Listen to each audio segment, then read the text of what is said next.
going to be looking at today is being able to solve simple quadratic equations. Now, what we've been looking at before is we've been solving equations that we call linear equations. So what linear means is that means a straight line. So if I was to graph them, which I know sounds a bit strange to you, but we could graph them, we would get a straight line. But now we're going to be dealing with quadratic equations. So a simple quadratic equation has a pronumeral, and often it's x, whose power is 2. So the most basic quadratic equation has the format of x squared equals some number. So i.e. x squared equals 9. This is a quadratic. So I've got here, consider the following equations. Can you think of any numbers which satisfy the equations, i.e. make the equations true? So can you think of a number that when you square it gives you 9? What number might that be?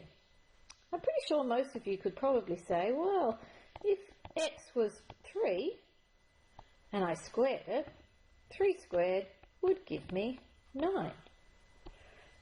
Did anyone think of anything different? Because another number that you might forget about is a negative number. Because if we square negative 3, we would also get 9. What about something squared that's going to give you 0? Any thoughts? Of course, x is 0. Because 0 squared is 0. And can we think of anything squared that gives you a negative? Well, think back to this question over here.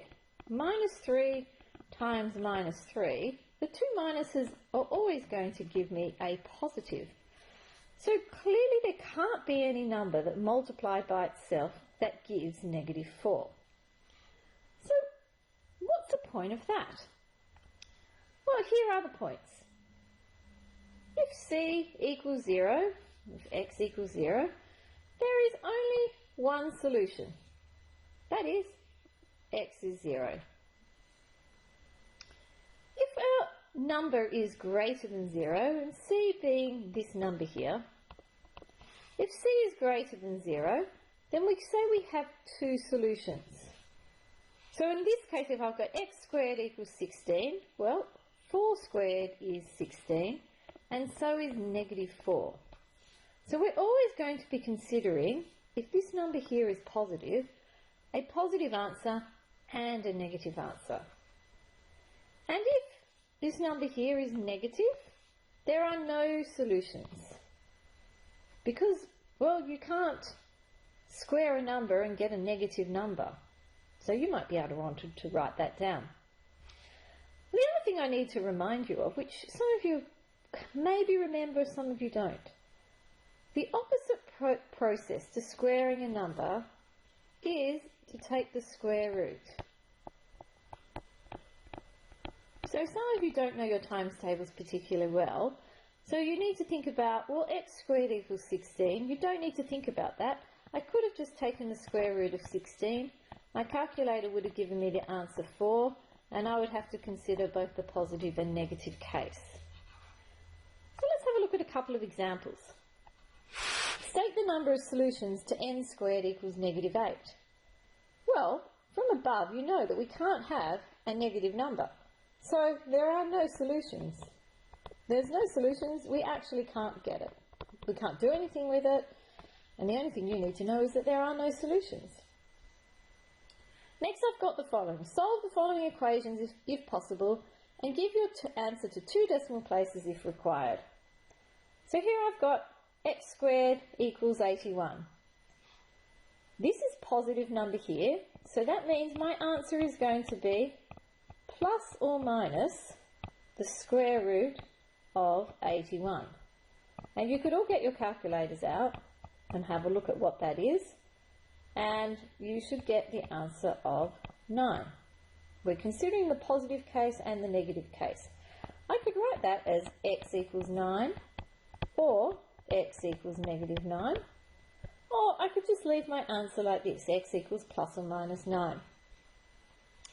So let's have a look at the next one. X squared equals 20. Well, this is a positive number, So I think in my head, well, I must consider the positive or negative case of the square root of 20. So in this case, we're going to get our calculator up and we're going to do square root of 20, and we're going to get an answer, and we're getting the answer of 4.47. I'm just going to double check that. 4.47, you can see here is my cut line. So we are rounding to 2 decimal places, so 4.47 is our correct answer. And I really should have put a plus and minus here. So x can be 4.47, or x can be negative 4.47, or we could have just left our answer like this. Now I've got y squared equals negative 6. It's been put there to trick you. Can you find the square root of a negative number? No, so there is no solution. That's all you have to write. There is no solution. You didn't get tricked. Okay, let's have a look at a couple more. 3a squared equals 27. Now, in order to do quadratics, you need to have your letter squared by itself. So you might want to think to yourself, well, what happened? A squared got up one morning and what happened to him? Well, he got times by 3. So the opposite would be to divide by 3. So I've got a squared equals, and 27 divided by 3 is 9. And so a is going to be equal to plus or minus the square root of 9, which is plus or minus 3. And it's as simple as that. Doing the same on this side, we think about our story. B got up one morning and B was times by negative 2. So the opposite is going to be to divide by negative 2 first. So I have B squared equals 4. So B by itself must be plus or minus the square root of 4, which is plus or minus 2. Nice and simple.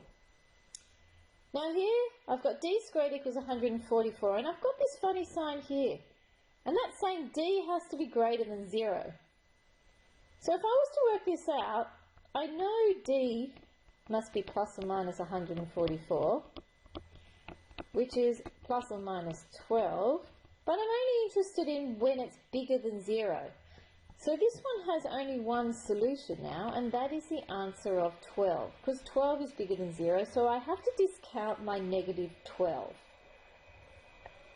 And so for question 7, it's exactly the same, except now n has to be less than 0. So n is going to be the square root of 25, and I should say plus or minus, which is plus or minus 5. But I only want the negative case because that's less than 0. So m equals minus 5 is my answer. And I've put on here one problem for you all, because the whole purpose of being able to do these quadratic solving equations is to be able to solve it in a normal practical situation. So here I've got a square has an area of 169 centimetres squared. Write an equation and solve it to find the lengths of the side of the square. So here's your key word, area. And I hope you all remember from primary school that the area of a square is length times breadth.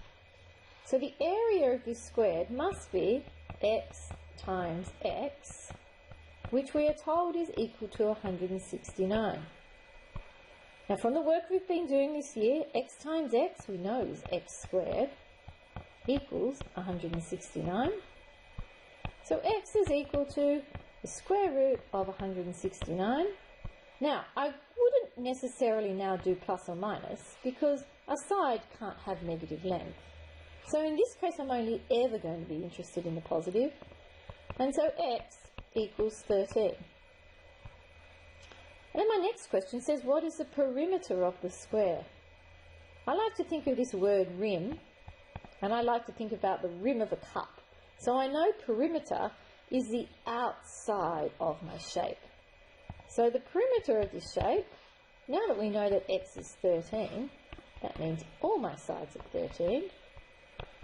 So perimeter must be 13 plus 13 plus 13 plus 13, which is 3 4s are 12 for 52 centimetres. I should have centimetres here as well. Well, I hope you now understand how to solve simple quadratics. I will see you in class.